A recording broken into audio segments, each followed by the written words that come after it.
Hello.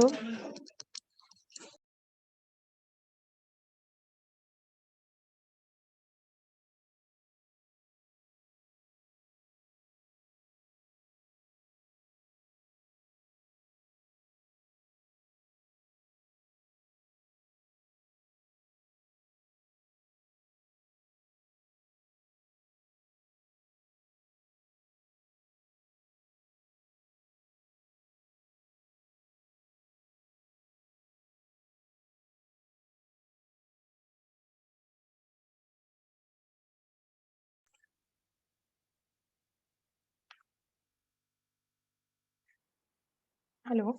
Am I audible to all?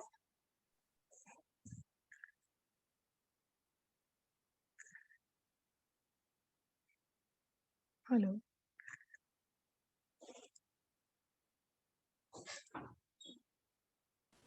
Yes, madam. Yes, madam. You are audible. Very good noon to all. I welcome all of you again for our second session of the day.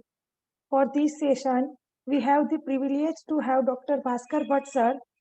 I welcome sir on behalf of TAPI Diploma Engineering College, Surat, and the presentation topic is Application and Insight of Geoinformatics in Civil Engineering.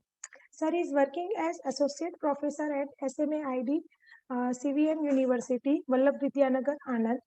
Sir has received a diploma in civil engineering from TEB, Gujarat, with a gold medal, BE in civil engineering, Master of Town and Regional Planning from SVNIT Surat, India with medal and honor.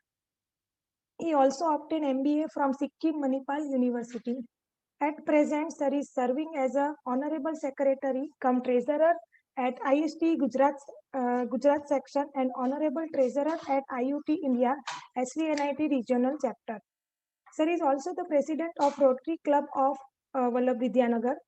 Sir has published 85 plus research articles in journals, conferences, and technical volumes.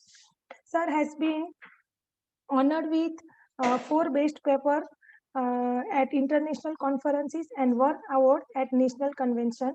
He has authored 2 chapters in international collaborative based books. He has guided 36 PG urban planning dissertation research and 13 undergraduate civil engineering project group. He has delivered more than 50 invited talks at several events. He has been declared a winner in Mapathon 2020 organized by IITB ISRO AICTE.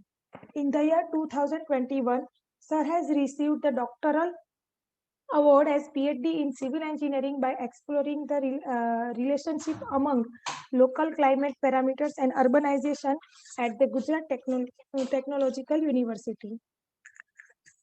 Now, without taking much of your time, I would like to give my warmest welcome to Dr. Bhaskar Bhatt sir, and I request sir to carry on with the session. Thank you. Thank you, Professor Jariwala. I hope I am audible. Welcome, sir. Yes, sir, you are audible. Thank you. Sir, please share your presentation. Yeah, thank you for confirmation about the audible state of the presentation. Yeah, I hope my screen is visible as well. Yes, sir, visible. Great. And clearly So, audible. thank you. So I am taking up from here onward, moving to the topic of applications of and insights of geoinformatics and civil engineering. Being the this training program, I congratulate TAPI Diploma Engineering College, the entire team of faculty members and the trustee members, as well as the principal, Dr. Chopar sir, for making this opportunity available to all the interested uh, uh, people in the fraternity who are joined as a participant to this program.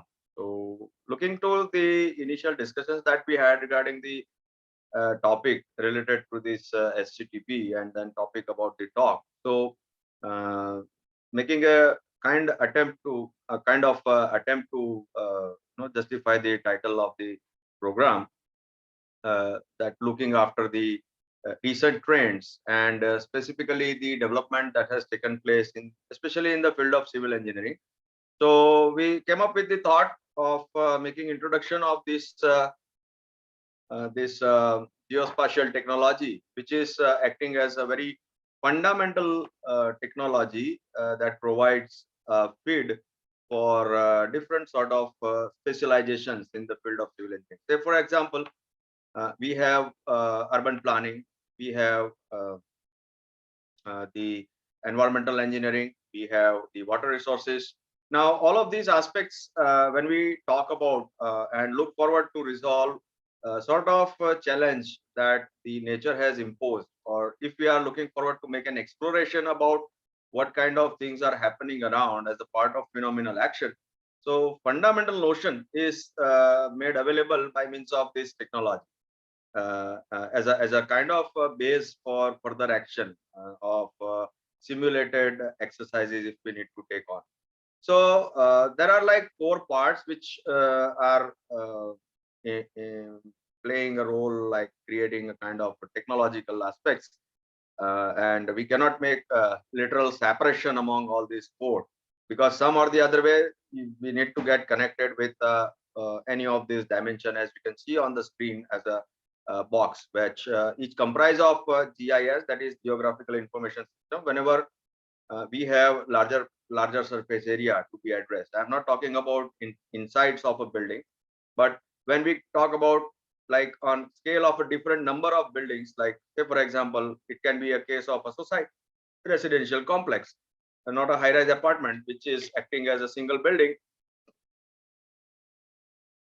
having multiple dwelling units on several number of floors. So we are looking at a larger part of the land parcel which is covered by entities, or maybe we can say these buildings having all mixed up with road networks and infrastructure services along with the green patches or the landscape elements. So those parts can be identified as a reference entity on a piece of a drawing, and it can be assigned several sort of properties to define the specific character of each of this entity that we are looking at. The same way, when we are in a process to derive this platform, we come across a requirement to have a precise position of each of these elements. May it be a building, then what are the 4 ends of a building? What are the coordinates? Now, these coordinates are itself as a part, acting as a part of global coordinates, and global coordinates we have got laid down the systems regarding that, so that it becomes synchronous across the globe. So geographical coordinate systems are there, in which we need to have detailed, or we can say precise location or positioning of the specific object that we are looking at, or we want to look at, in fact. So there comes the role of GNSS, which is more predominantly and publicly known as GPS, as we might have used it almost. I am sure every one of us have used GPS in mobile phone while sharing a location, or maybe looking forward to have any specific destination set, and then traveling through suggested route, maybe making use of Google Maps or any other tools like that. So those GPS is just one system. The name has become more popular, I would say, because it was introduced by United States in the industry. It is also predominating by terms of hardware becoming available without any other complexities. So GPS is a popular name, but the operation that it is comprising of is known as GNSS, that is Global Navigation Satellite System, and we'll talk about it a little, that there are several other such systems. Then when we are in a place to like creating sort of maps, showing different elements, taking several type of references, we need to have kind of information as a part of secondary information data set, which will be required. So several governments on the globe provide open source data, which is developed by means of capturing images through satellite missions that are already in operation. So those tools are like remote sensing, where we can have sort of indirect assessment. We can have temporal analysis, like what was there before 10 years and what is there today. Like if we want to have that sort of intervention, that yeah, data is all for free available, and what we need is just to learn this technology, how to make use of it, and then yeah, we are launched up with a lot many number of data elements, or we can say the part of numbers itself are showing sort of um, particular character of whatever investigation we are making. So by and large, it makes us to fall into the aspects that is called statistics, and statistics is I think in engineering, core engineering part, we hardly learn a few things about it because it relates to probabilistic approach and stochastic approach. So generally in engineering, we have very straight line equations like if X is there, then Y is happening. But whenever we look forward to make investigation in the phenomenal actions that are taking place, or maybe we are looking forward to have a kind of preferential assessment, like what is the preference of people, or what is the opinion of people regarding certain sort of services. And if we want to make a connection on in terms of geographical location, then yeah, statistical part gets connected with GIS. The GIS itself has got precision enabled in by means of GNSS, and then GNSS in combination with remote sensing can make a lot of comprehensive kind of picture in front of us, completely virtual in nature.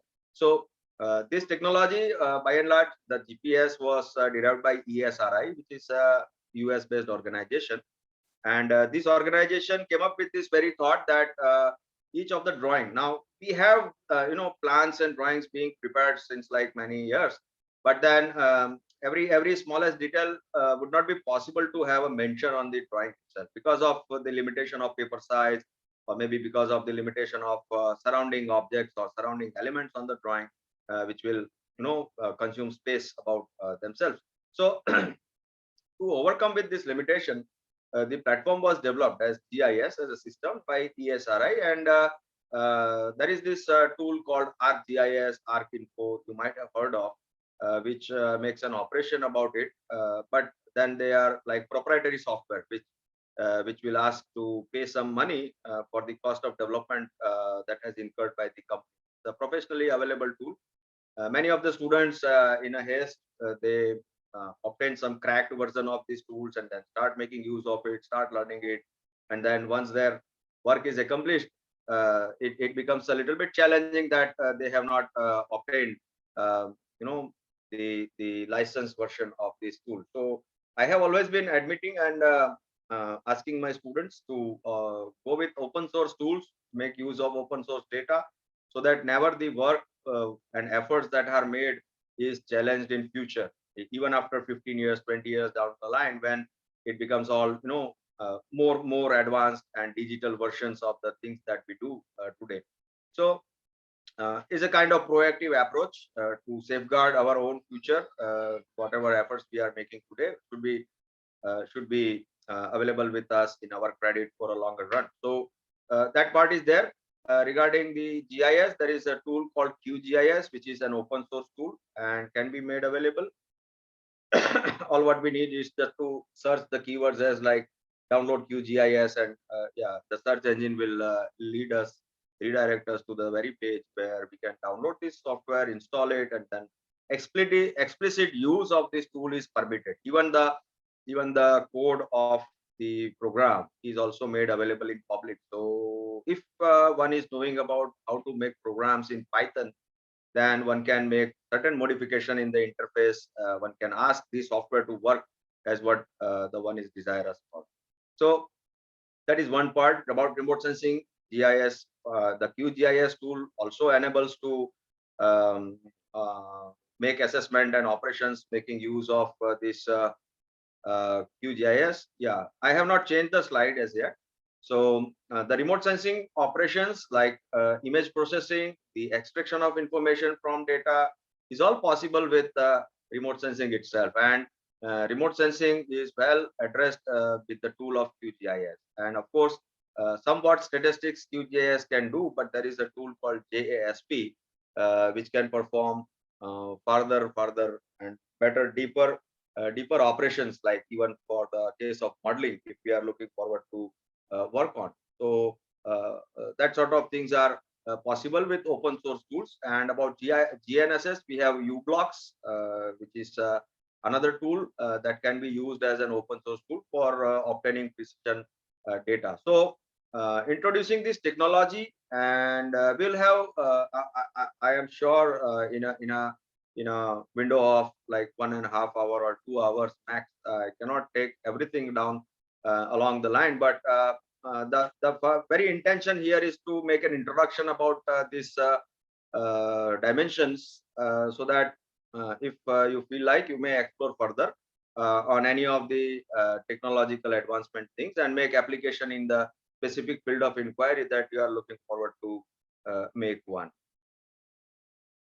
Okay, so I think participants can see now my screen. I could see one message, but yeah, anyway. So yeah, now the technology as a whole, it includes for the positioning system, which needs the satellites to be in space and receivers to be on the surface of the earth.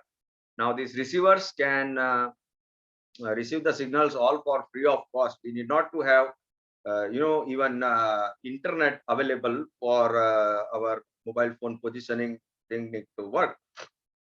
So without internet also, we can well work with the GNSS operations, and we can derive our coordinates of the location at which we are standing.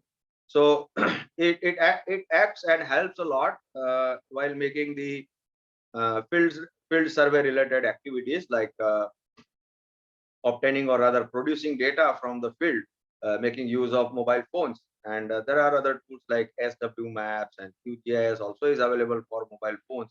So those tools can be made applicable, and we can learn. I mean, those are like very easy as far as what is the conceptual things getting associated with any of these technological aspects.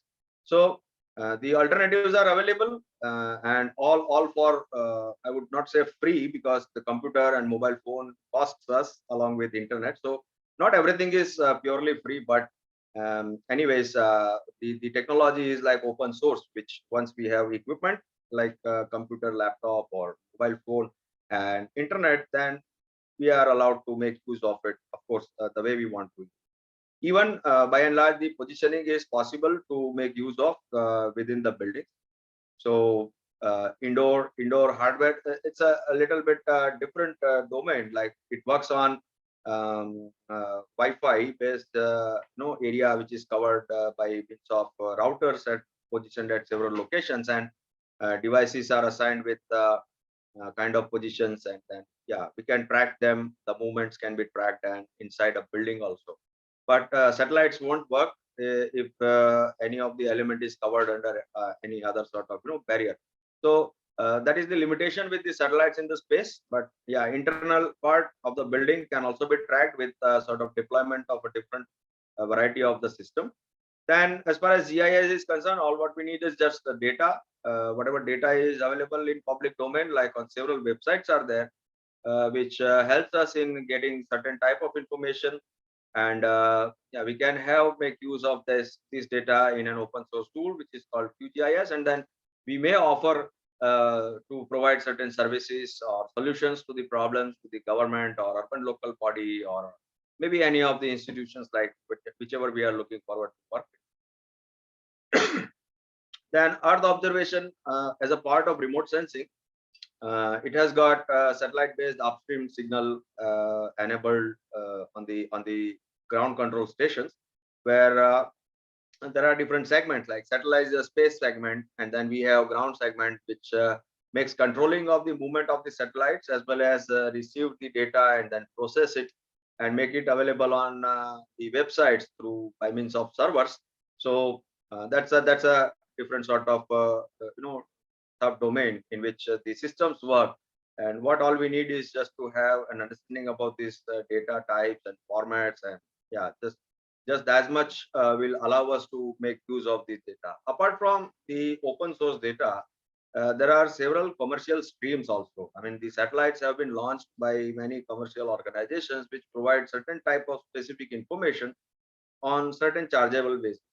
And if any of you or any of your students or any group of students are ambitious to have their own satellite in this space, yeah, that is possible. We can do that. All what we need is just to make an application to ISRO with the satellite mission is supposed to make use for. and yeah, we can have our own satellite floating in this space, all for free of cost. I mean, except for some nominal charge about making application and the processing of the application. Rest of the part is taken care by the government of India if the mission is taken up by an Indian citizen. So yeah, that is quite ambitious, but can be possible. We can do that.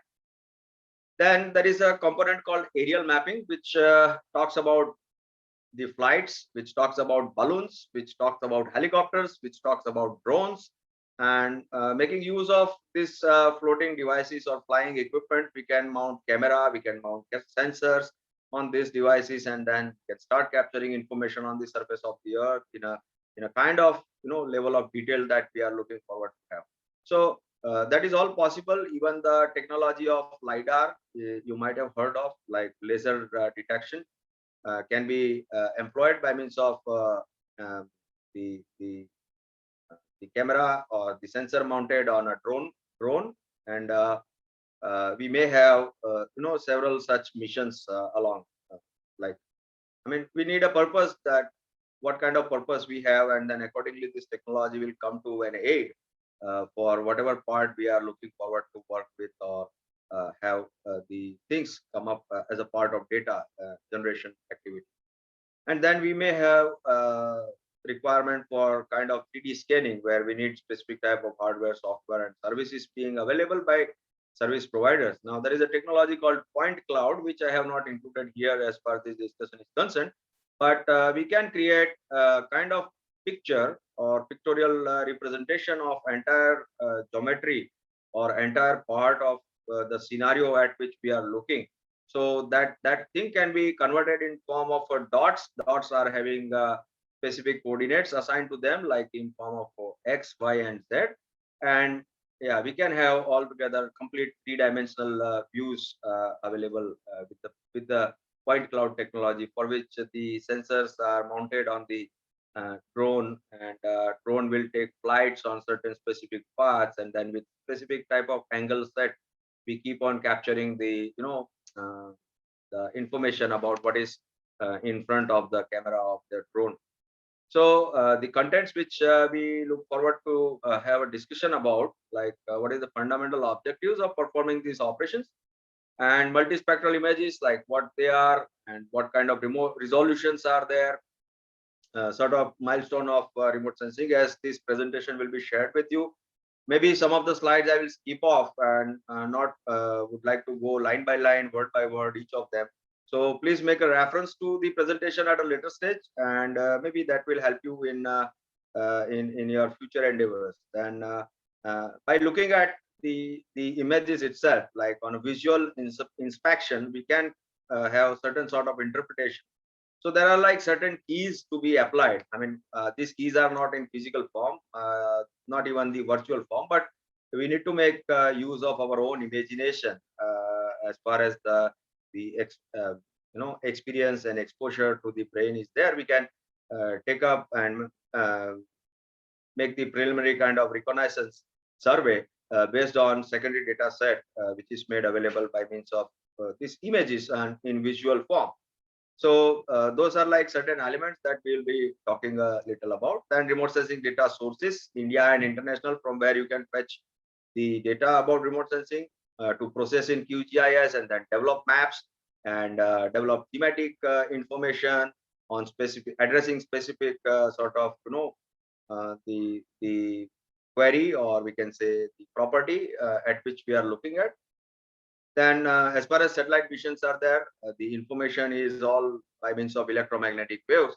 So electromagnetic waves will lead to a different type of spectral range, and that spectral range will combine with multispectral images, and those images will allow us to have some specific bandwidth based image as a data set. So those band designations are standardized, and several satellite missions, although belonging to different countries, but they have these band designations fixed up so that to make it more user friendly. So we'll look into that as well. And then raster data model and then vector data model, those are like concept, and how do we extract certain features out of these images, and what kind of level of spectral information is anticipated in different type of data. And yeah, somewhat concepts of GIS with case studies from Surat and a few of the other parts we'll be looking into as a part of introductory session on the technology. So very next session after mine is like from Dr. Namrata Jariwala, who is going to talk about environmental inquiries. And I'm sure that while making use of these environmental related aspects, or maybe later stage we talk about transportation, we talk about hydrological interventions or hydraulic operations in design of infrastructure. So every part of this subdomains of civil engineering will need to have a map, like a base map, and this very base map can be created by means of making use of GIS remote sensing, and then fine tuning is obtained because many of the further algorithms are dependent on what location of what element is like. So the precise position of each of the element will help us in generating more reliable and relatively kind of actual results at the end of the processing that we do as a part of simulation, making use of other tools like for specific discipline. Sub-discipline. So the categorization of data is the fundamental purpose or rather objective of the remote sensing operation. Then the abstraction or simplification of this information. I mean, the world is very complex. The nature has set everything in a very complex manner, and always as a humankind we have chased this fundamental notion to make an understanding about how the nature works, how different elements interact with each other, and how does the nature provides the result of that interaction, right? So several parameters are there, and those parameters, some are like in mathematical form, some are like in visible form, and some are like in form of only kind of presence, judgmental presence, like the air quality above us. Like maybe we can have air quality index monitored at a several place, but those air quality will look into the surface related aspects. But now something is happening beyond this near surface space. So let's say 10 kilometers above, what is happening? Certain movement of the clouds are there, and above those visible clouds there are like clouds of solids. I mean the particles which are made up of different sort of elements. So how does that affect in case of a precipitation, or how does that affect in case of some movement of the winds, or how does that affect in terms of development of certain ecosystems on the surface of the earth?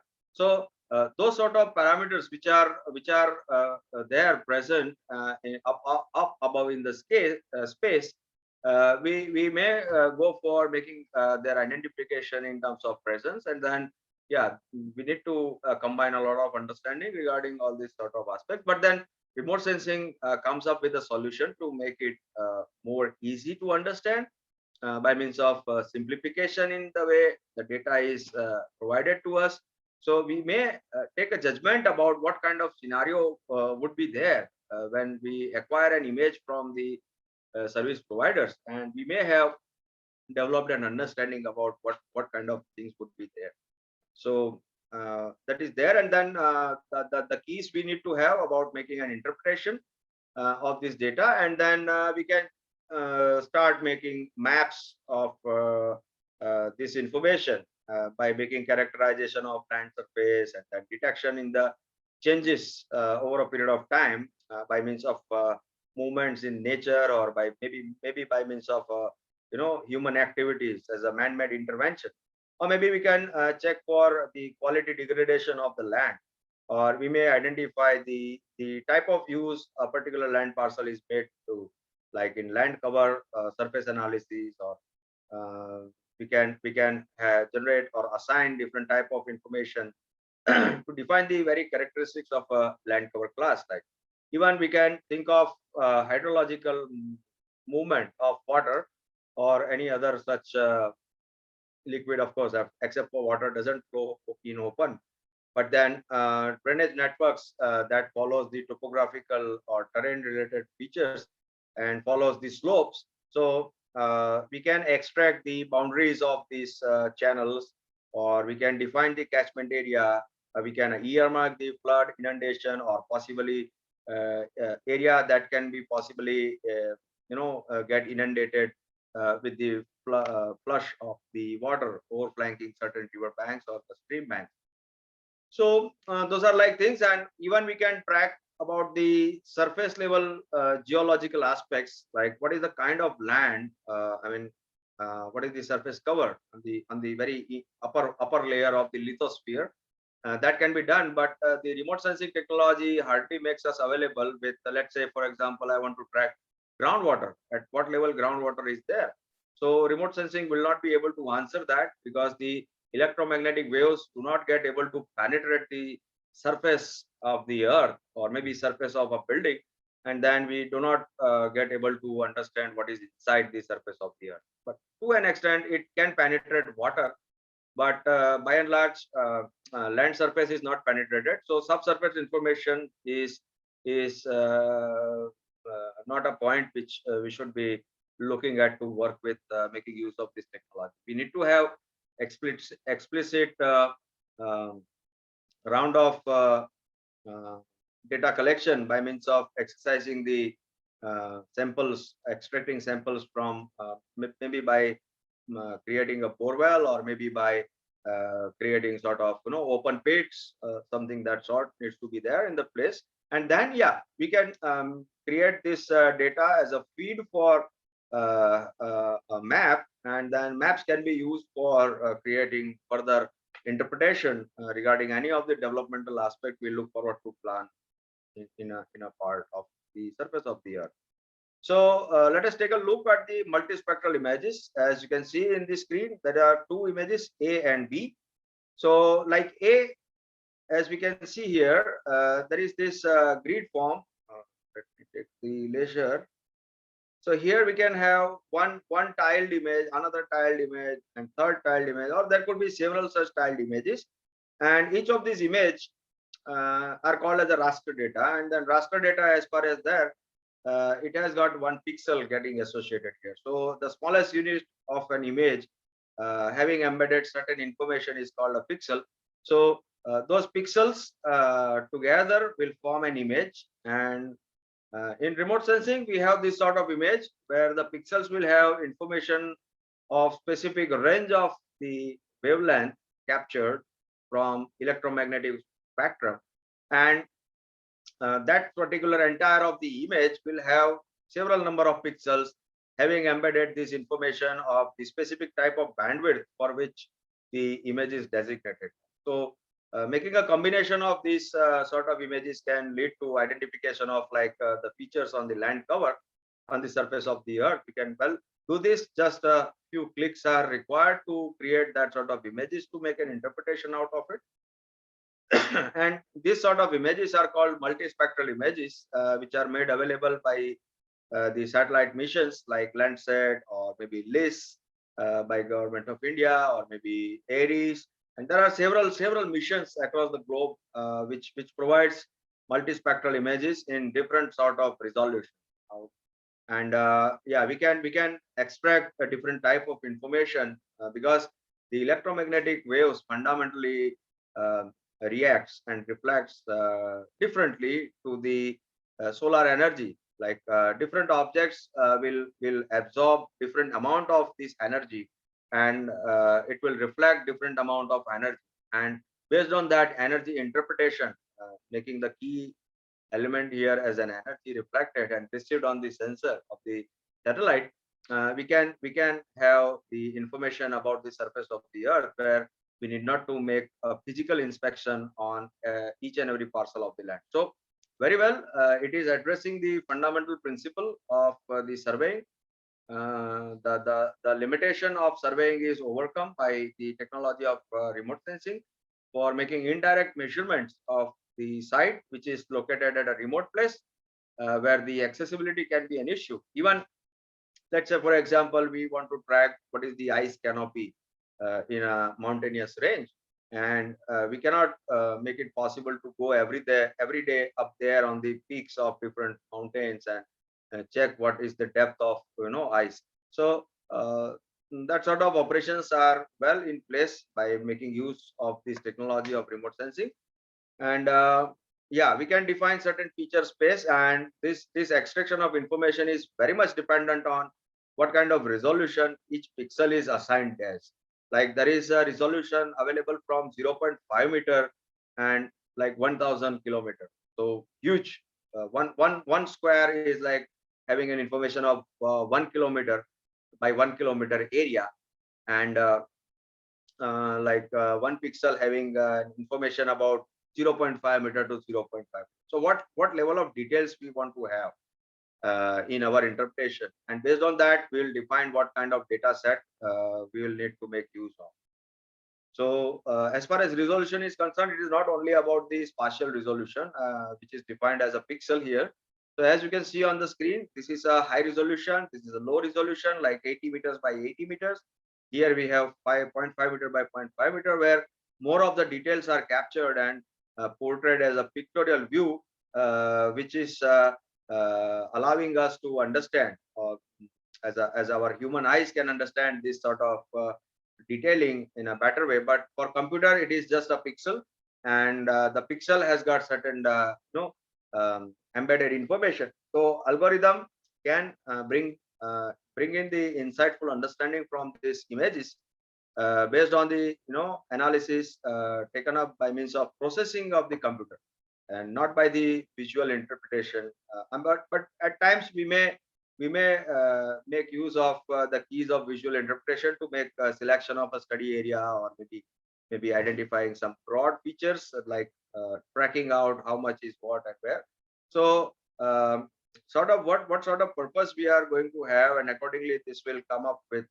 We may make use of different sort of resolutions. Like if we are looking forward to have land cover analysis, maybe 30 meters by 30 meters resolution would be sufficient enough to develop an understanding and extract the data or information about how much is the grassland, how much is the agricultural field, how much is the area covered by water surfaces or river banks or the buildings or the wasteland, and so on. So what kind of inquiry we are making will allow us to select the specific type of spatial resolution. Then another one is the spectral resolution, that talks about different type of bands of the electromagnetic radiation, and different type of these bands will be available in a specific type of range, like green band or red band or near infrared band, something like that. So that sort of information is all available. Like here we can see there are like 4 images from the same surface. Like here we have, so different bands will look like in variety of shade, which is ranging from pure white to pure black, and each of the pixel will be assigned certain value in variation depending on the range of the wavelength which the image is going to talk about, right? So different bands are identified now. Blue, green, and red are made with the very purpose of making it more user friendly, and we can remember them very easily. Like, so blue band, make a combination of red and green, or maybe red and infrared or near infrared, something like that, because more easier in terms of making communication, like among people. But then we can also talk about the wavelength of the specific bands, which are like in nanometers. And here, as we can see, the wavelengths are like distributed as a part of spatial spectral resolution, and it must have the bell shape, like to have a uniform distribution of the images. And once we are talking about this sort of charts, we are already talking about statistics here.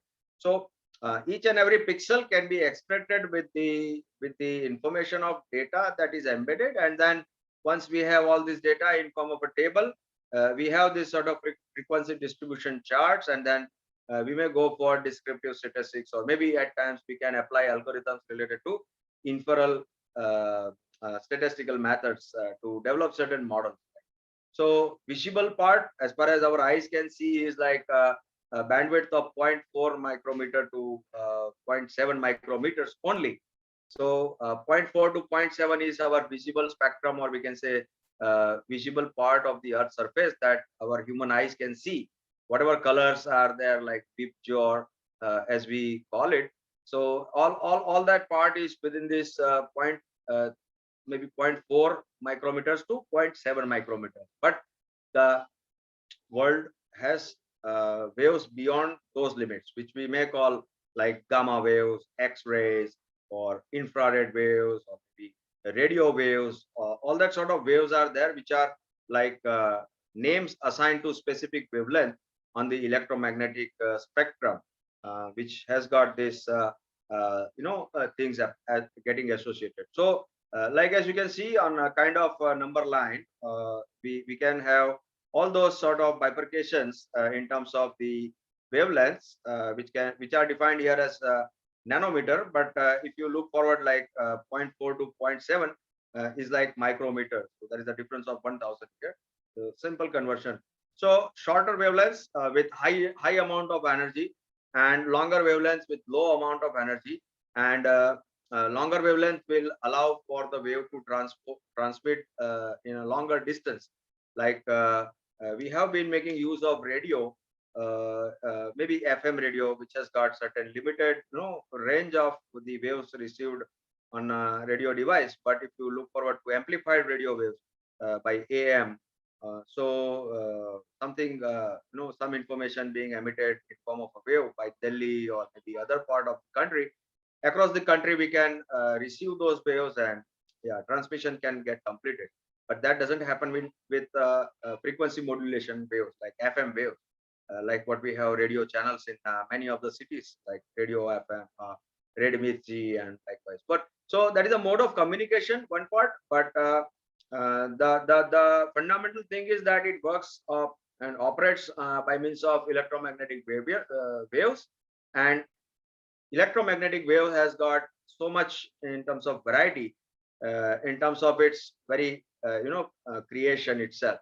So the electrical waves and magnetic waves, they keep on constantly propagated on the space around and surrounding to us. And then we have created this kind of bifurcation in terms of what is belonging to what, and then how to make use of the specific type of wavelength in the specific device, making put to some specific type of usage. So the part of interest here, very fundamental thing, is that whenever the energy is emitted, let's say for example, the simplest and more predominant source of energy is the sun. So from sun, we have been knowing that continuous helium to hydrogen conversion is taking place, and in the meanwhile there is a constant release of energy. Now this energy is in form of photons, and then photons are traveling from the sun surface to the surface of the earth and across the space around. So that photon is traveling in a kind of a wavy form, and that wavy form is assigned with electrical and magnetic waves, like Planck theory. We might have learned in physics long back in the schools. So Max Planck theory defines the movement of these charges and in form of a wave, and that waves have been made use or identified as a lower infrared range waves, like in this part, as we can see. And then when it is received on the surface of the earth and then reflected back, the character of the wavelength and the energy changes, and those can be identified in different type of bands, which are captured by the satellite somewhere in between. Of course, in this space we have assigned the specific location and path of movement, and we can then get this information, that what was the reflection at what time, and then we can create a sort of image that is belonging to specific bandwidth, and then we may start making use of those things, like for different purposes that we may look forward. So different objects, as you can see here, with the passage of time, or rather with the passage of time, we get to have different sort of reflection in terms of wavelength. I mean, the waves received from the sun, it is very a little bit tricky here, so I'm trying to make it explain a little bit in an easier way. So let's say, for example, there is an object of a tree on the surface of the earth, and it receives the solar energy, and initially it will absorb certain energy, and very small amount and small portion of energy will be reflected. But as soon as with the passage of time, the absorbance of energy will get limited, it will get reduced, and then the balancing the energy equation, it remains the same. The energy quantity remains the same. So following that principle, the leaf surface will now reflect more. So with the passage of time, the energy reflected is more, and then based on the reflection is increasing, that means its wavelength is increasing. So because of this wavelength is increased, we can have this sort of lines drawn for different type of wavelengths as a part of reflectance received in terms of percentage, as and when this energy is making interaction on the different type of objects on the surface of the earth. So at times we have this sort of charts prepared. Now this is called a signature, and signature of an element or an object, and those signatures are well defined. There is an entire library for different sort of these signatures, and if you find any of the signatures are missing, you can start taking up reading at a local level and then contribute to the signature for the specific object, and then the entire globe can start working on the specific type of detection of the object on the surface of the earth. So that could be a good topic for doctoral level study, to establish the signature for a specific type of maybe species, or maybe for the different type of plants, or maybe different sort of surfaces which are yet not defined. So we need to check for the library of the signature, and then yeah, we can develop our own for the specific type of thing. Now the different type of the algae, the presence of algae on the surface of the water is a little bit challenging and little bit difficult to have its identification. Now of course the remote sensing can tell us that this water is contaminated by means of an algae, but what type of algae is that, we need to have an explanation about it, so that we can make a decision about what kind of treatment this particular water body needs to be given, and what should be the treatment to be given to some other water body in the same region. So that way we can make use of this technology. We can even search for what kind of fishes are floating on the surface of the earth in a specific part of sea or the ocean, and we may may provide a lead to the fisherman to go to a specific location to find the fishes, and yeah, their prosperity can be improved, and their efforts could be could be made more efficient in a way. So several sort of applications are there as far as this technology is concerned. We may need to think of, and then we may search for appropriate application possibility. So for that, we need to understand what and how the things are addressed, and what are the limitations of the technology, and then yeah, we can, well, if you find it useful, then well, we can make application of this technology for addressing the problem that we are chasing for, or working a solution for.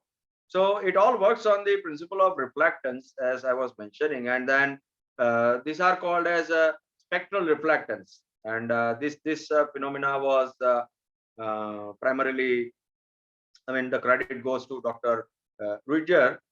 So he came up with this expedition about defining the signature, or defining the behavior of different objects on the surface of the earth against the energy which is received, and how much energy is reflected back. So that part was addressed, and if you see here, even the water has got two signatures. So a clear water, how does it reacts, and if the water has got phytoplankton sort of elements, biological elements present, so yeah, how the signature would be developed like.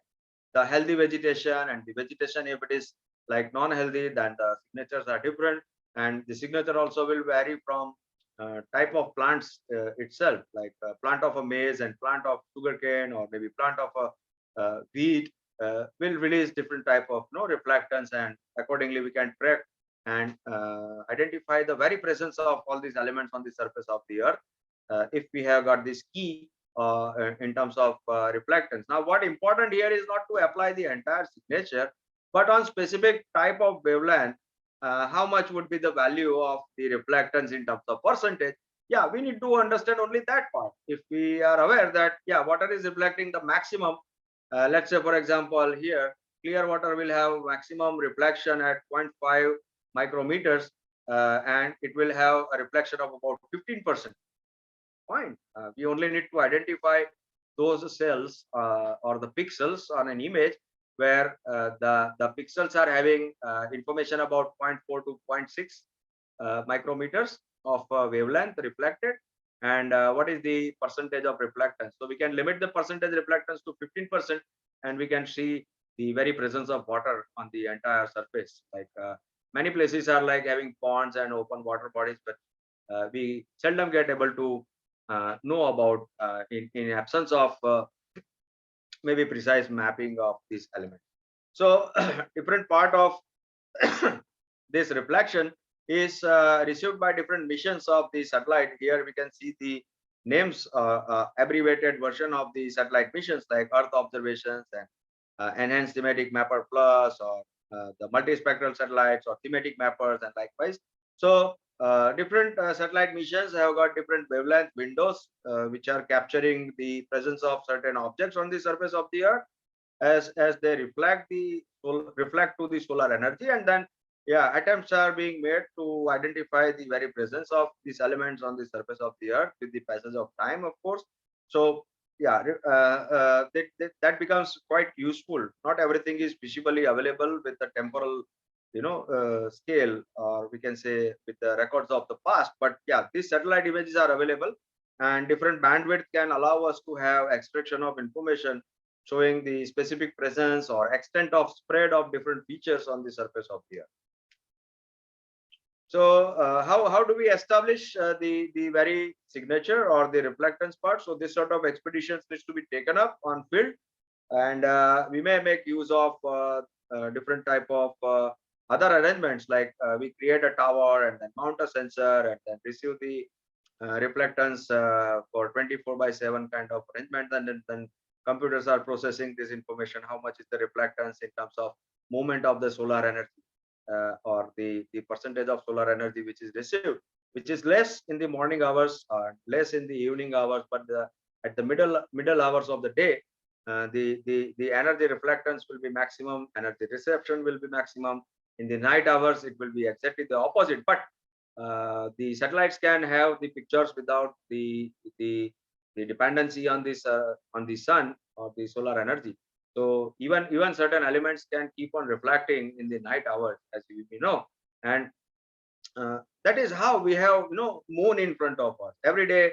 Moon shines bright in the sky, and yeah, that is the reflection. I mean, we do not have here the surface, even some of the elements on the surface keeps on emitting radiation and shows their presence on the surface of the Earth even in the dark hours. So yeah, we can make identification of them, and as we can see, this chart shows the kind of stages at which the plant live actually works like. So what is the chlorophyll absorption of energy takes place? So reflection is like 10% at max. Now whenever there is reflection due to spongy mesophyll, the reflection of the plants is reaching to like 50%, and that is captured in the near infrared band. That is the image which can be made produced, and then this visible spectrum as a part of red band can be clustered up with the near infrared and image, and we can show that how much is the presence of the vegetation cover on the surface of the further wavelength allows us to identify the vegetation and the level of absorption of water that the plants are taking up. So that sort of intervention, if we get able to make, it can help the agricultural department or irrigation department to make optimum use of water that is being provided to the plants, at what stage what is happening and how is happening, and how much is the productivity of the crops. So then the equation gets related with the prosperity of the individual farmer and then later on to the country. So that sort of things can be clustered up like that. And then we have a temporal resolution. As we know, these images are captured by satellite, so every satellite will keep on swirling around on a specific path in the space, covering the specific part of the surface of the Earth. So that is called as the path as an orbit. So there could be like several orbits available. We have several satellites, and based on the distance of the satellite position in the space from the surface of the Earth, the orbits can be defined as the lower Earth orbit, or medium Earth orbit, or the larger Earth orbit. So, and then that keeps on around revolving around the Earth, the globe of the Earth. Now there are certain orbits which keeps on tracking the north and south pole also. So they keep on revolving on a vertical orbit. So they are called polar orbit. So polar orbit satellites, and then we have this uh, geostationary orbit, which allows the satellite to focus on specific part of the surface of the Earth. And with the revolution of the Earth, the satellite also will be moving around with that. So there is a very interesting application called Heavens Above, HEAVENS, Heavens Above, which is available on Play Store, and it is very easy to use. And with your bare eyes also, you can track a satellite moving in the sky if the pollution load is less and the illumination in your surrounding is less. So we can literally see a dot, which is very bright dot, moving right from above our head in the sky. And we can, with visual, the bare eyes, we can see the movement of the satellite, because they are hardly like 400-500 kilometers away. And if the sky visibility is allowing us to have that sort of visible objects, if the sky needs to be clear of cloud and pollution, or any form of dusts which may not be visible at times. So we can see those satellites moving up above in the sky. And this application specifically tells us that from your top, from your location, from your sky, on the top of your location, which satellite is going to pass, and on what path it is going to pass through, in a reference to the north, south, east, west, like a compass sort of information. So along with date and timestamp, we get to know that this type of satellite is going to pass from the sky above me, and then this is going to be the path in the east direction or west direction, or maybe from southern hemisphere, like so. Now that makes a kind of intervention here, that the part on which the Earth is covered by a satellite, the satellite is going to cover several other parts on the surface of the Earth as well, maybe in a different way. So the remote sensing satellites, they capture one image, let's say today, then they will come here in the sky after several days, and that is a kind of scale assigned here as a temporal stamp. Like it's on the 1st July, if the satellite was visible, then exactly after 11 days it will be again here. So on 12th July, it will capture an image, then again 23rd July, and then 3rd August. Likewise, it will keep on, capturing the image from specific part of the surface of it. Now that distance in terms of frequency is called as a temporal resolution, and it may act as a limitation at times, that we cannot track the instantaneous. What is the level of change every day? We may not be in a position to track that, but depending on the frequency of the scenario capturing by a satellite, we may have that sort of analysis on the temporal scale for the same location. Likewise, so different satellite missions have different temporal scales associated. Some travels like 16 days, some travels like 11 days, some travels like 5 days, some travels like 30 days. So what sort of purpose the satellite mission is launched, and based on that purpose, it will keep on revolving around the Earth, and then keep on capturing the information, and then providing those information to the ground control stations for making processing out of it, and then we can have all those data out. Then is like a radiometric resolution, which talks about the 0-1, the very information which we call as the bit, or the computer or the machine language. So how much of the information embedded is comprising in terms of these bits of information. So that talks about the radiometric resolution. And radiometric resolution, larger the resolution, every single pixel will have more number of further bifurcation, and we'll be able to extract more details about the reflectance received from each of the pixels. So those 4 type of resolutions are there, and these are like milestones which I used in my PhD. I extracted what is the history of the remote sensing, and then I come up with a kind of comprehensive and benchmarking events that led us to the state at which we are today in terms of the science, or we can say technology of remote sensing. And like as I mentioned, like spatial resolution 1100 meters from advanced very high resolution radiometric satellites, 700 meters for GOES, and MODIS is like 200, 500, 1000 meters. And we have Landsat, very predominant for land cover analysis, and thematic mapper and enhanced thematic mapper, or maybe PIRS, OLI, optimum land imager sort of sensors are mounted on the satellites. And we may have resolutions like 30 meter for all the bands, having one panchromatic band having 15 meters resolution. So we may combine these bands together to have a finer resolution like 15 meters. We may come up with a kind of extraction of different type of land use or presence of sort of elements. And there are spot and ICONOS satellites, or maybe quick bird images available, like at a very showing the very finer details on the surface of the Earth. So very quickly we'll show up sort of results from let's say this is result from AVHRR. We don't get able to understand what is there and how it is representing, but every single color code that we see is representing certain feature on the surface of the Earth. And like for atmospheric movements of in the air, for the winds and then oceans, this operation of AVHRR is put to use, and continuously we receive the images of entire Earth surface on a frequency of every day. And there are satellites which avails us like in different times of a day also.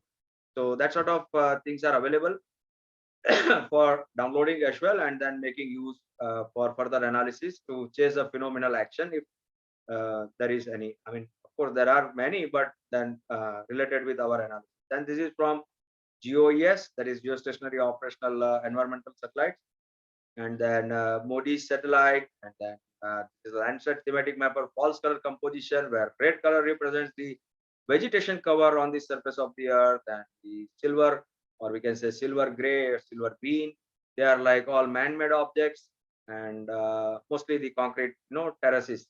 And of course the very presence of roads and other natural features can be identified from this image. Now this is a spot image which we have used in Google Earth to locate different places. So they are like on vertical, not all the time satellites are purely vertical. The images need to be processed with the support of its solar angle and zenith angle. So yeah, when we are talking technology, there is going to be somewhat of physics as far as we are going to produce some results with a precision. Otherwise, yeah, we have broad sort of applications like identification of a study area, earmarking certain major features on the surface. Yeah, for that Google Earth can solve the purpose, or maybe OpenStreetMaps can be used. Yeah, that can help us in defining certain elements. Now this is a quick bird, and what we can see is the surface of a mining area, and the kind of open pit mining, open mining we can say. So we can also extract the information about what part of land surface has been reflectance in terms of what kind of elements extracted, and what are the possibilities in terms of possible extractions maybe in near future once this mining is completed. ICONOS can have multispectral image similar to the Landsat images, but it has got finer resolution like up to 4 meters by 4 meters of information from each of the pixel can be extracted. And then 1 meter panchromatic from ICONOS can help us. I mean, we can make use of this combination like 4 meter image and 1 meter image. So we may have interpretations from 4 meter image having the finer fine tuning assigned at 1 meter resolution. So yeah, combination of bands can avail us that sort of results in a way. And we have this radar technology that predominant is called SAR, synthetic aperture radar. So we have been making use of this very much in the ships or maybe airplanes, like showing the presence of elements without making any visible or visual contact. So the same thing can be made use to extract the terrain or the topography of the surface of the earth, and we can produce this sort of images in form of a three-dimensional map by making use of radar, which is a direct mode of measurement, and we do not to have a satellite for that sort of operation. We may have LiDAR, and LiDAR can tell us like it's a altogether upcoming technology which may help us in extracting the area of different sort of rooms inside a building also, right? So yeah, it's going to be a costlier affair at the moment, but the data it can provide is availing us enormous opportunity to work with. So this technology is yet under development, and to extent it has been developed and developed already and put to somewhat use, but it is very costly in terms of as far the hardware is concerned. Because let's say, for example, when I came across one such device, the sensor and the drone was costing like 20 lakhs, and the sensor was like about 2,80,000 single sensor to be mounted on a drone. And the drone needs to be very much accurate in terms of its positioning without any sort of disturbance in terms of wind waves and other elements surface of the earth. So we when we talk about precise operation, it is going to cost us, but let us hope, fingers crossed, that in future this technology will be made available on open sources at a lower cost of equipment, like what we are going to discuss today about one of such. We can make a visual interpretation of these images once we make a combination of the bands. One of the key is the shape. We can make an identification what is the kind of objects which are there in this picture just by making a relation with the shape. And similar one is a shadow. So shadow helps us in defining certain parts on the image, that what must be there present, and tone and color can tell us show us the presence of different elements in different parts. Similarly, the texture. So depending on what kind of texture of the image is there, we can say what could be the kind of element. That there are like chances of getting confused about what kind of thing is there, but then we need to have our own visual library in the brain, so that the more exposure it will have to the elements and the geography or the like literature that we have gone through. So the richer database is created in the brains to make identification of different elements by means of a texture. And similar is the case with the patterns also, that the very presence of certain type of objects in specific area can help us in making an identification about presence of certain objects. Then heights and depths can tell us about what kind of the premises would be like. The same is with the part of association, like chimneys getting associated with what. Now here also we have one chimney, here we also have another chimney. So this chimney has got different association. Here this sort of chimney has got different association of activity in the surrounding region. Or maybe we have this sort of elements here with wooden planks like tree trunks placing. So it's kind of full of denso sort of facility for cutting the tree trunks and all. So we may get able to make an identification what kind of objects are lying up there, and then it can take up for the further creation of maps by making use of GIS. And the GIS can be introduced to make any sort of planning, like for environment, or maybe environmental aspects or hydrological aspects, the transportation network requirement, or maybe solid waste management, or any of the service infrastructure facilities design. So what we do is like we obtain this data from real world in terms of soft format, and that data can have different alternatives for collection, maybe by means of physical inspection, maybe by means of making measurement on site, maybe by making satellite based observation, or maybe by an observation by means of a flight or a drone operation, and all of them will be processed and stored in a database management servers, and then it can be retrieved on a computer making use of certain algorithm, and then we may process it, we may make analysis, come up with certain findings, and then those findings will need to be presented in form of maybe presentation or in form of a report, and then it helps us in making a decision. So remote sensing as a base of GIS helps in helps very much for making a decision on any of the aspects related to any kind of planning that we are looking forward for larger mass of the society. Please do not get confused about your individual planning related to your finance or meals planning or that sort of, we are not talking about activity planning. We are looking at a larger domain. We are talking about the phenomenal actions. We are talking about larger part of the surface of the earth. And here this application of the tool becomes very much useful. So these are like some of the websites from our government which you may like to make a reference to. These are all are hyperlinked, or maybe you can straight away type this in the browser and it will redirect to the specific website. The government of India has got different applications like air quality for agriculture, and that we have Bhuvan for digital globe and thematic map services and availing data from satellite missions. So a lot of applications are getting associated with different website as a part of proposals which were approved by the government of India, and almost all data and information is available in open in public. The only thing is that you need to have your citizenship to be an Indian one, and most of the services are linked with your UIDAI number, that is Aadhaar card number, along with the mobile phone number, which will be delivered with an OTP to make an access or create an account in this case.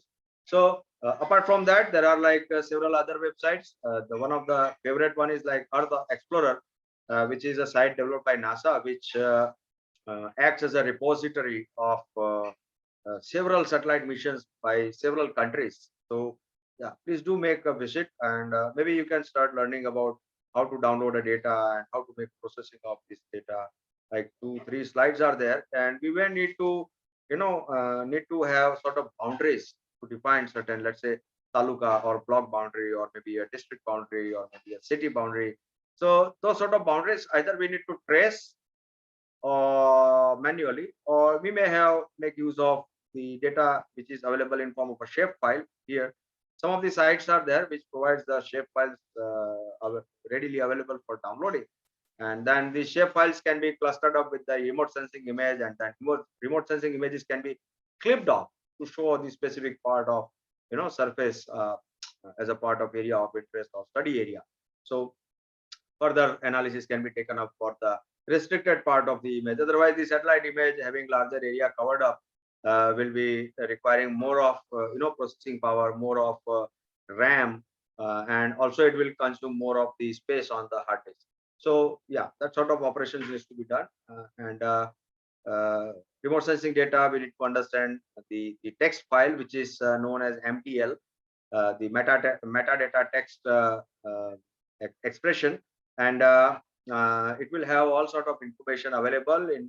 So whenever we download any of the file, or before we get it downloaded, just check about the metadata of the data which we are intending to download. So it may not be advised that you download everything and then come to know that it is not of any kind of usage. So it is always a wise thing to understand what is the data comprising of, and then we download and make use of our internet connection, or maybe the laptop power supply, everything is there. So yeah, optimization can be brought in by making use of the understanding on the this metadata file, which is acting as an auxiliary file in a data set. So you may have an access over that, and the data is mostly in the form of JPG or georeference TIFF format, and these TIFF formats or JPG formats are delivered in our computer after downloading as a compressed file. Compression is by means of tar, TGZ, or zip format, and for that you may make use of WinZip or maybe ZipGenius or pzip sort of tools to uncompress it. And if you are using QGIS, you need not even be decompression tools to get installed. We can have straight directly, have an access to all these compressed file in the interface of QGIS. So we may need or we may need not at all. So that is there. Now, based on band designation, as we can see here, different satellite missions, Landsat 1 to 5 makes us available with the images on the surface of the Earth since the year 1984. So from 1984 onwards, we have the satellite images available across different parts of the globe. And with subsequent development of technology and passage of time, different other missions of similar nature were flown. So like band 1 here, band 4, which was designated as band 4, was renamed as band 1, but the wavelength remains the same here, as you can see, 0.5 to 0.6, and the resolution was 60 meters, which subsequently got reduced to 30 meters. So more details are covered up, and introduction of more number of bands here for availing interventions. So thematic mapper, that is Landsat 4-5. I mean, there are 2 satellite missions involved, and here there were 5 satellite missions involved, 1, 2, 3, 4, 5. And then there was this Landsat 7.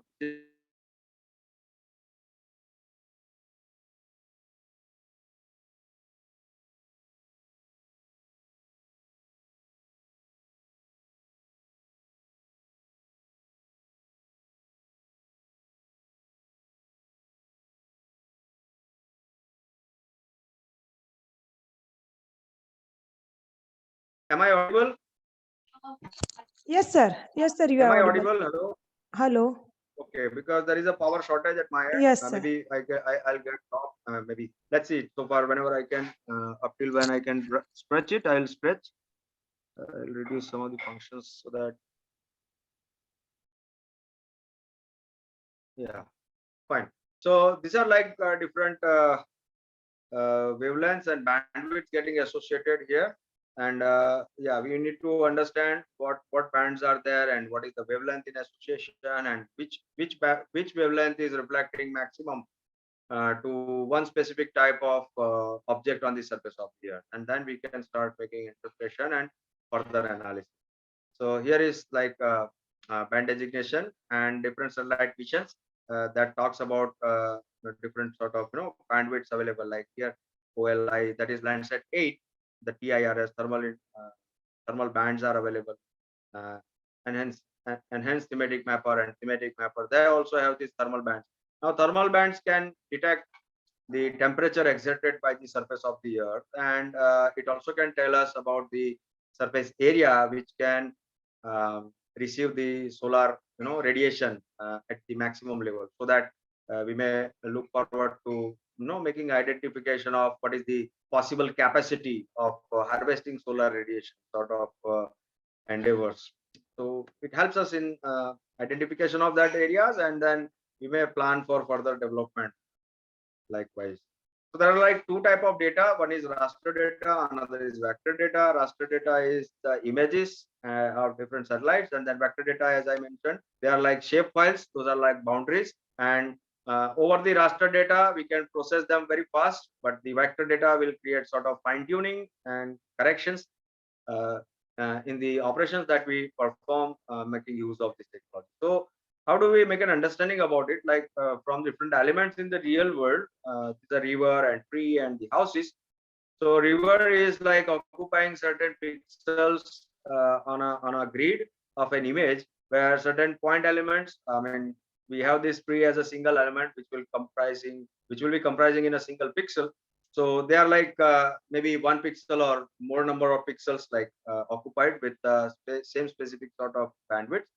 So that is a kind of raster representation. But when we come to vector presentation, we have point data, we have line data, and we may have polygon data. So with the combination of point, line, and polygon, almost every object on the surface of the Earth can be identified and detected. And then here we can see that the alignment is not precise. No, the way river is taking turns, it has a limitation of these corners of pixels as a part of reflection. But that limitation is removed when it is converted into a form of a line or polyline.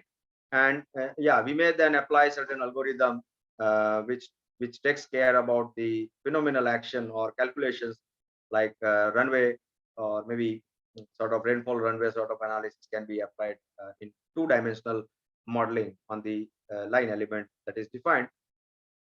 Maybe at times it is an extracted form of the raster data that we have. So like this is again one more slide showing the representation of different elements covered on the surface of the earth, like pod. Let us say we have assigned one here, then fruits, and then oats and clover and wheat, and then again fruit. So sort of numbers are telling us the story on the surface of the earth with the help of data which gets embedded. And yeah, so several rules are applied, like while the raster data is converted to vector data, like from these pixels to polyline. So it is very much like the same when we learned the extraction or the technique called area measurement indirectly from a map. So what we would do is like making use of a graph paper, and then whether the single cell 1 centimeter by 1 centimeter is covered or half of it is covered, we may consider it or not. If the less than one cell is 1 square centimeter is covered, we may ignore it. If more than 1 square centimeter, I mean half of 1 square centimeter is covered, we may include it.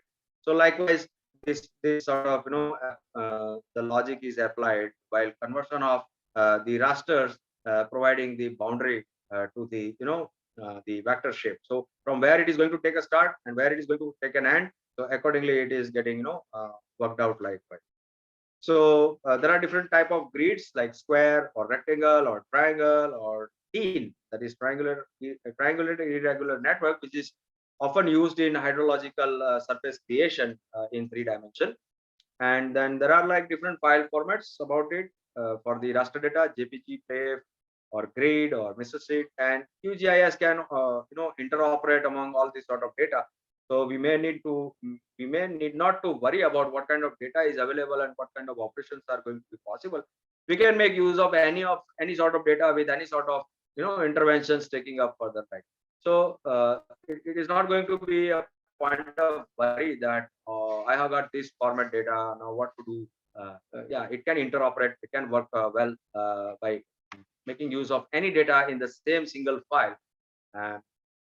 So high degree of freedom is available, but the very fundamental notion of having a different type of file format is that different people, different organizations came up with different type of they came up with evolution of different this sort of things. So they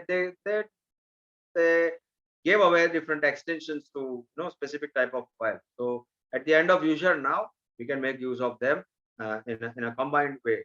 So that is the very beautiful part of this entire system.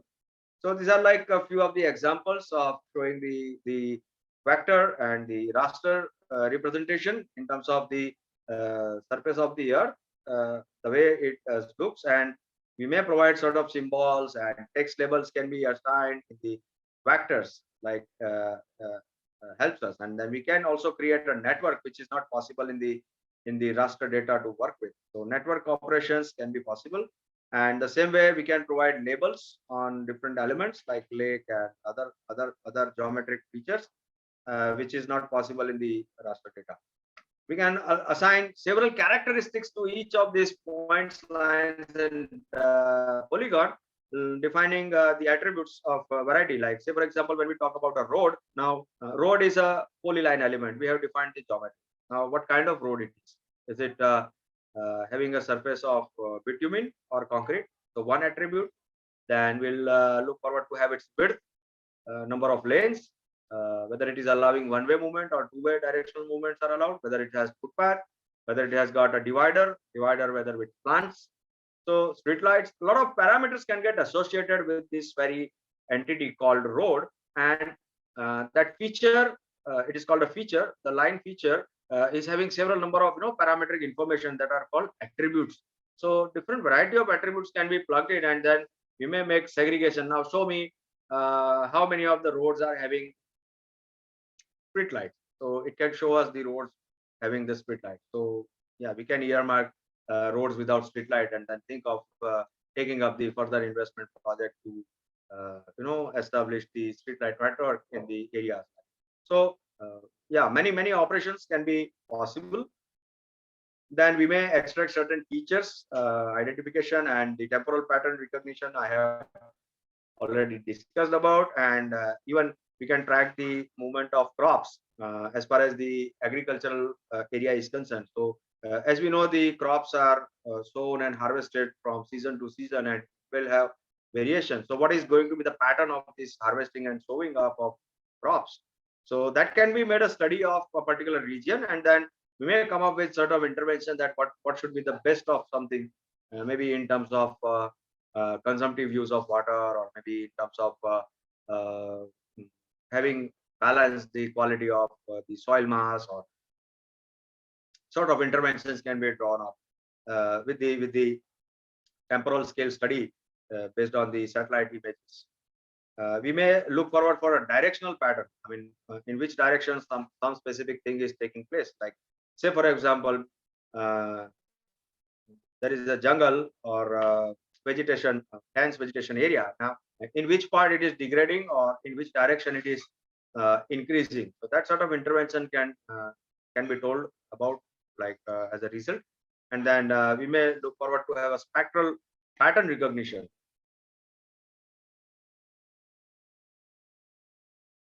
So depending the bits assigned, like a 256 bit image, or maybe 128 bit image. So fine-tunedness can be attained depending on the spectral resolution. So maybe we can little bit modify the spectral resolution if the image is allowing us to have that sort of operationality.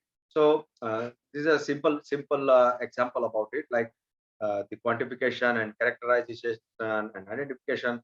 So the panchromatic band having low spectral resolution, but the hyperspectral images will have far variation in terms of spectral resolution. So generally you have seen those, observed those numbers like 0.4 to 0.5, maybe 0.5 to 0.6, something like that. So that is a spectral range which is allowing us to have kind of spectral variability inserted in the specific type of or specific version of a band image. And then we may apply slicing of the same image, and then come up with sort of understanding and interpretation or identification of different objects, like their presence on the surface of the earth. So I think I am exhausted with my time allocated. But anyways, I'll quickly wind it up that lunch is not delayed. So Earth energy budget comes into the picture, and yeah, GIS, some basic parts, like we need to have the people to operate them. So manpower is the need of the hour. More number of people are required who are knowing how to work on GIS and remote sensing images, and how to make operations making use of data there. Because the political wing, I mean the decision makers or the commissioners or the bureaucrats, they always look forward to have a feed that what is there, where it is, how much it is, and when it was, like sort of intervention. So this technology can provide almost all that sort of answers, but we need large number of people in this field who can provide those sort of answers with confidence and with reliability.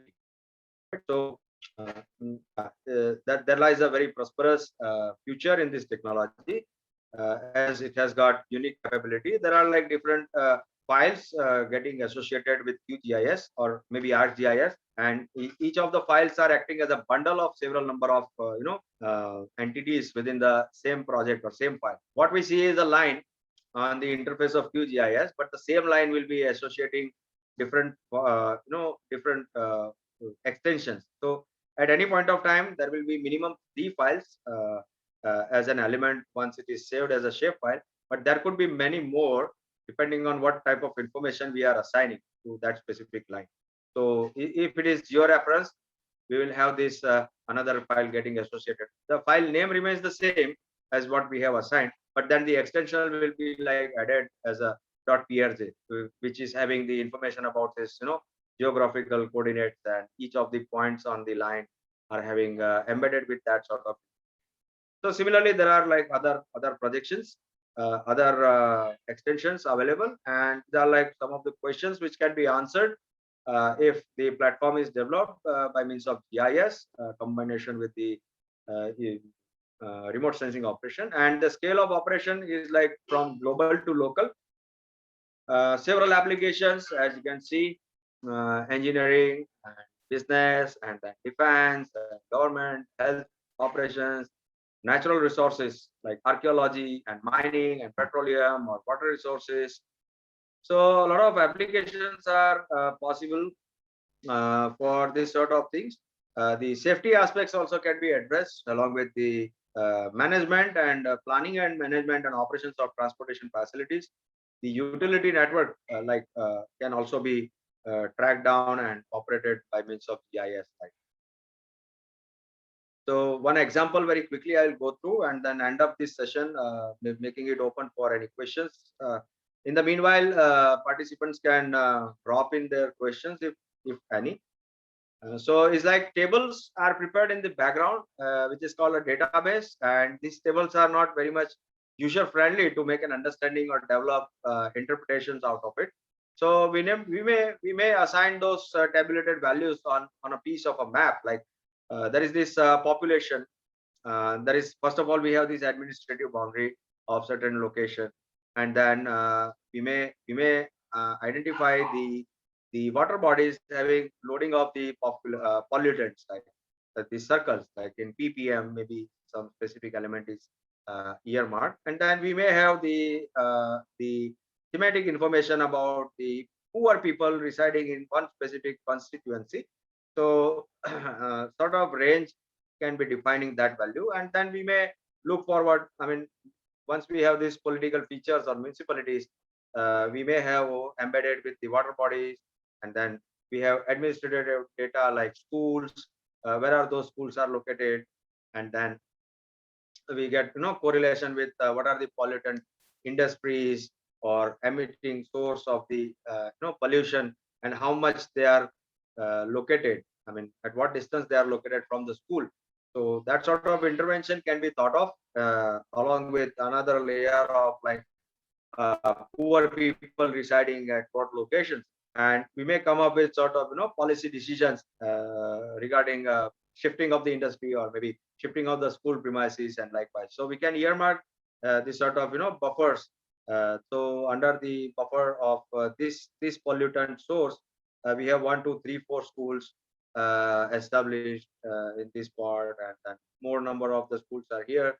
Like we can also mention how many number of schools are covered up within this 2-meter proximity or 2 miles proximity of the polluting industry or company. And then we can also earmark there are nil, 0. So that way. So it is not a cartographic element or cartography operation. It is beyond these cartographic operations that talks about making maps and create maps. Here we need to also to learn about the geodesy, which talks about the globe, the surface of the earth, and then taking care of the undulations. And that's the ellipsoid we have defined as having equator uniform length, and there may be variation in terms of geographical surface which assigns the GeoID. So any of the surface, the remote sensing image will have these two terms introduced, but what is the ellipsoid datum and what is the geoid datum, and based on that we can make assumption or understanding about the distance of the surface from the specific datum level. So that makes sense there. And then we have this solar reflection and then solar emission received from the on the surface of the earth, and then all that sort of terminologies comes into the picture, where we need to make certain operations related to corrections if there need to be like. So different projection systems come up with different size of the earth, and it may happen that we may get lost with data. Of course, data is there, but we don't get able to see them because the projection system is changed. So it's a kind of example we can see here that in 1866 Clark-based projection is showing the location of the same point here. Like the same point is pressed down on the surface of the earth. Not only the shape of the earth is different, but the location is somewhere different. But be GRS80 or GeoID or WGS84, which is very predominantly used, will have its location position like that. So the object remains, but the position gets changed on the interface. So we have this world uniform universal transfer Mercator UTM zones identified. So most of the part of Gujarat is like in 42 and 43N is like assigned zones for these locations that we have. And GIS data structure will have like types, attributes, relations, geometry, area features, and then statistics comes into the picture, like having nominal data or ordinal data, interval data or ratio data. And then we need to understand about how the relational database management structure works. And we can cluster up different data sets, like we have a census table and we have this table of our data as processed. So that sort of things can be worked up with, like and computer can operate. I mean, we need not to have no sort of pain at our end. They are here to help us. The applications are here to help us. Only what we need is to understand how does it operate and how does the specific command work.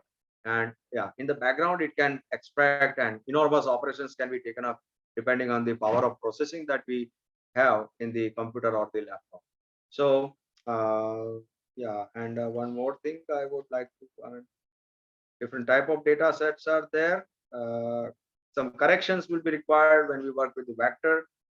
And yeah, this is a kind of last thing I would like to discuss here about the case of Surat Municipal Corporation, who designed the GIS based inventory system across the entire city under the area of like 324 square kilometers, 324 square kilometers. And what the level of details? I mean, it's like oh wow. So around different layers they have produced is like 100 layers. So that comprises of town planning related information, town development information, property tax, roads and transportation, hydraulic networks, drainage department inventories, stormwater alignment, and solid waste management related aspects, slum pockets, and in what area how many number of people are having born. So that also all sort of information is aligned in terms of different layers. So this is like base map preparation. Came up with the enormous or mammoth exercise. And since the year 2013, this operation is ongoing and in process. But by now, about like 75%, more than that, is already achieved for the parts of the entire city. And base map with showing very rich sort of information that includes the mapping of the slums. I mean, every slum dweller is mapped and been positioned with the either by means of total station or by means of differential geographical positioning. So that sort of information is all combined, embedded, and then as you can see here, like smaller pockets assigned with certain numbers. So every building has been traced, every built up space has been assigned with certain specific number or codes, and then inventories are prepared. So this sort of maps are visible in terms of thematic representation of the city, and with very much high level of accuracy. Like as you can see, the alignment of road is there, and we can see the manhole position. So they are also changing, like so they are exactly at the same location, exactly having the same coordinates even on this map as what they have on the field.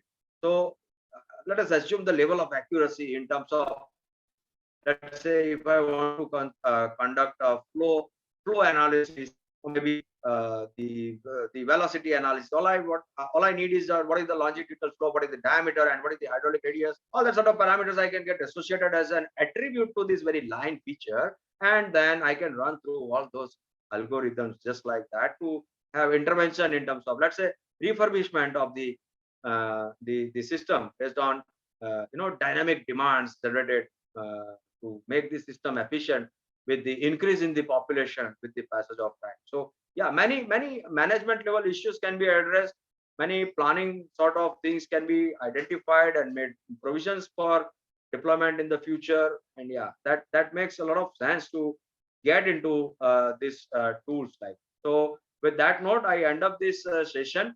uh, of course, credits and references are due as mentioned on the slide. And yeah, now I put this front open for any sort of discussion if you would want to have. And let's see, let me check. No, the chat is not showing any questions so far. Anyway, so if you would like to have any questions popped up, maybe you can ask, or I'll take up and hand over this session to the organizers with a lot of thanks to avail me an opportunity to have a small time of spending with you all participants about the technology. There is a huge world of things to learn of, and there is a lot of things to understand. And the world is wide in terms of this virtual uh, platform. So maybe you will find the session interesting and useful, availing you somewhat of opportunities to think for further endeavors in your journey as an academician as well as in profession. So thank you very much. And that's all from my side. Organizers may take it up further from. Thank you.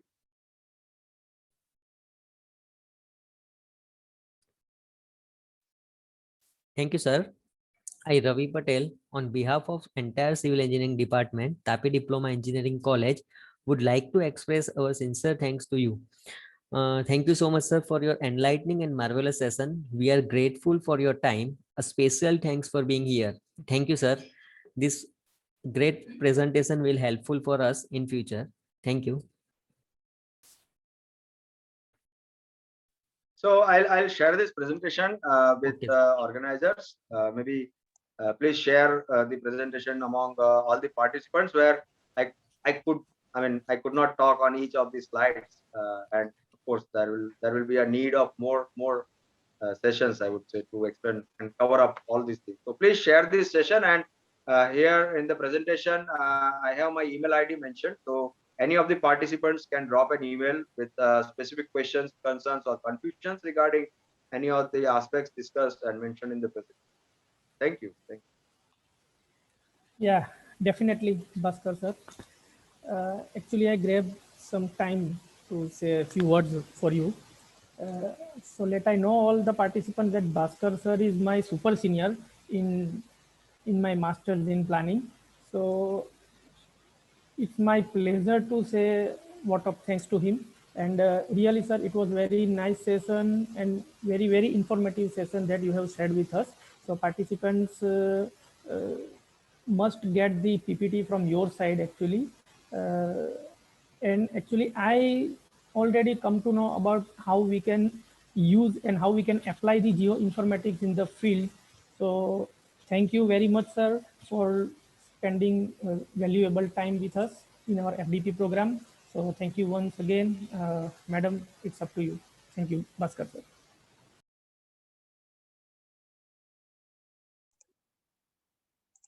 Thank you, sir. Thank you so much for the brilliant and faithful session. Sir, please send me your final presentation so that I can share it with our participants.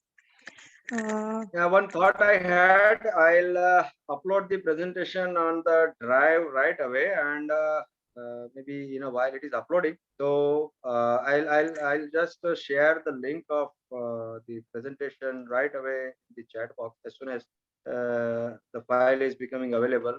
Maybe in a minute or so. And also I'll send the link of this file and presentation by email today itself. Okay, sir. Okay, sir. No problem.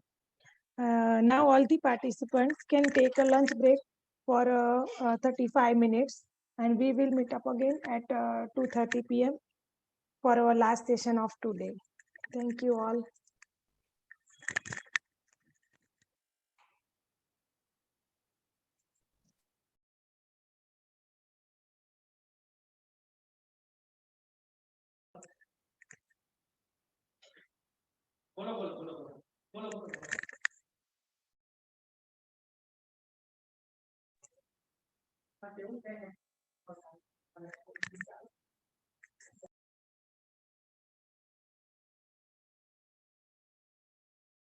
So that is the link in the chat box.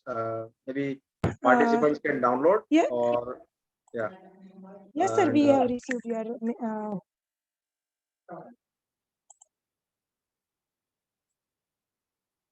Okay, so all the very best for the remaining sessions of the program. Pragnaven, thank you very much. I'll take your leave now. thank you, sir. Thank you, sir. Thank you very Thank much, you sir, very for much. grateful session. Thank you very much, sir.